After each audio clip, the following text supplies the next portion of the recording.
Hi, I'm Dr. Robert Cohen. Today I'm going to talk to you about the new SAT. So what should you do? Now, if you're in the class of 2018, you're pretty much going to have to take the new SAT. Most colleges are probably going to require it. If you're in the class of 20 or the ACT. So if you're 2018, you probably won't be able to take the current test. But if you're 2017, that's who this video is for. If you're in the class of 2017, you have the option of taking the current SAT or the new SAT, which will debut March of 2016. Pretty much all the colleges have come out and said already, yeah, we're going to take either test, the current SAT or the new SAT, from 2017 students. So my advice to you is not to plan for the new SAT. Don't take it, at least not yet. Instead, take the ACT or take the current SAT. If you're going to do that, take the current SAT, the last date it's offered is January 2016. So you really want to start now. Start this summer, get going on it. Why shouldn't you take the new SAT? Okay, first, we don't really know what the test is like. We don't know well enough what it's like. College Board has released 4 practice tests, 5 if you count the PSAT. So 5 tests for the new SAT. The current SAT, we have over 20 practice tests. That's a big difference in terms of knowing what types of questions and material could show up on the test. And even if you say, okay, Robert, well, 5 sounds like a lot to me. Okay, and they say they're going to release 4 more throughout 2015, and they'll stagger them. So every month or every 2 months, they'll release a new one. They may not do that. They plan on doing that. That might or might not happen. A lot of things have already been pushed back with the new SAT. The new tests, the first 4 tests were supposed to come out in May. They came out in June.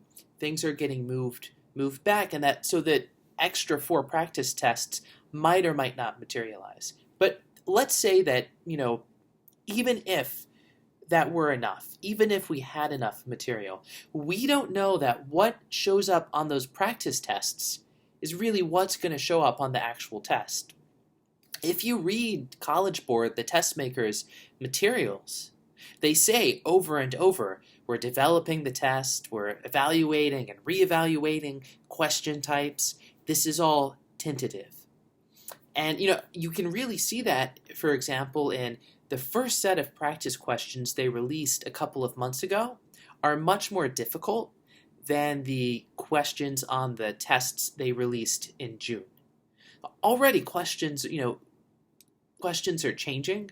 So how well these questions on these tests reflect what shows up on the March date, we can't say for sure. And then scoring is another major problem, because right now there's no scoring information for any of these practice tests. And College Board says, okay, we promise to release some scoring tables late in the summer. There's a couple of problems with that. If you get a score, you won't know how accurate that scoring table is, how accurate that score is.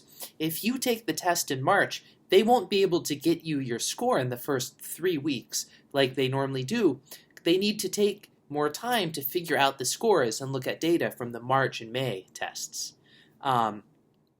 So you're not going to really have an accurate sense of where you're actually scoring.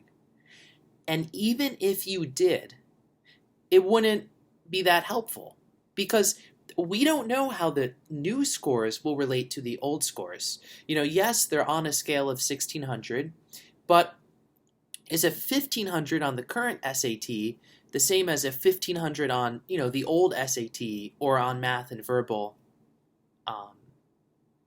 Is a 1500 on the new test the same as a 1500 math and verbal now? Or a 1500 on the old SAT, 2005 and before? We don't know, and they don't know. They're going to release a concordance table that will allow you to make sense of the score and compare it to current SAT scores. But again, that won't come out until sometime after the first test has been administered in 2016. So if you practice, not only will you not know, exactly what type of questions are going to be on the test, you won't know where you're scoring or what any score would mean for that matter. Once the test has come out next year, after the first couple of administrations, we should have a better sense of what's on it, what scoring looks like, what it means. And so, my advice, take the essay, study now for the current SAT or the ACT. If you're not happy with your scores, or you think next year in 2016, hey, maybe I want to try this new SAT because, who knows, maybe I can do better on it than I could on the ACT or the current SAT, then go for it. I think there's nothing wrong with that approach and saying, right now, let's work on ACT or the current SAT. And hey, next May, if I want to give the new SAT a try, I can do that at that time.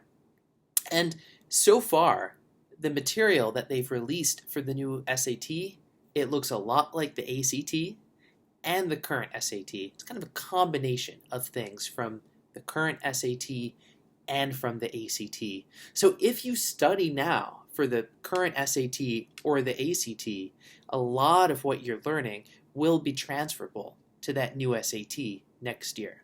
And you can try it then. And what you've done will have helped. But for now, please, don't plan on studying for it now.